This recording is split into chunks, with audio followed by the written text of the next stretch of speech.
Hi అండి, welcome back to my channel. ఇవాళ recipe వచ్చి తోటకూర కర్రీ. ఈ రెసిపీ ఈ విధంగా చేశారంటే టేస్ట్ చాలా బాగుంటుంది.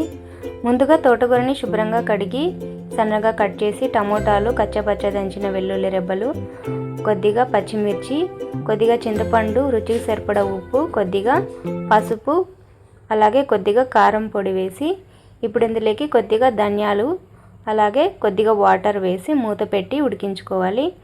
ఈ విధంగా ఉడికిన తర్వాత పక్కకు దించి ఇలా కొద్దిగా లైట్గా మ్యాష్ చేసుకోవాలి.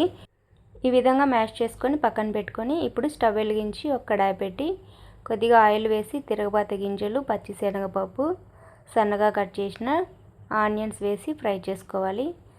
ఆనియన్స్, పచ్చిశనగపప్పు కొద్దిగా ఎక్కువ వేసుకొని ఫ్రై చేసుకోవాలి. తర్వాత వెల్లుల్లి రెబ్బలు, ఎండుమిర్చి, కరివేపాకు, కొద్దిగా ఇంగువ వేసి ఫ్రై చేసుకోవాలి. ఈ విధంగా ఫ్రై అయిన తర్వాత ఇప్పుడు ఇందులోకి ముందుగా మ్యాష్ చేసుకున్న తోటకూరని ఇందులోకి వేసి ఒకసారి అంతా బాగా కలుపుకోవాలి. ఇది వాటర్ అంతా ఇంకిరిపోయి కూర దగ్గర పడేంత వరకు ఉడికించుకోవాలి. ఒక 5 నిమిషాలు మూత పెట్టి. ఇంతే అండి తోటకూర కర్రీ.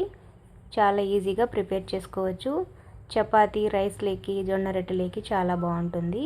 ఈ రెసిపీ చేయడం చాలా ఈజీ, టేస్ట్ కూడా చాలా బాగా వస్తుంది. ఫస్ట్ టైం చేసినా కూడా. నచ్చితే లైక్ చేయండి, షేర్ చేయండి అండ్ సబ్స్క్రైబ్ చేయండి. Thanks for watching.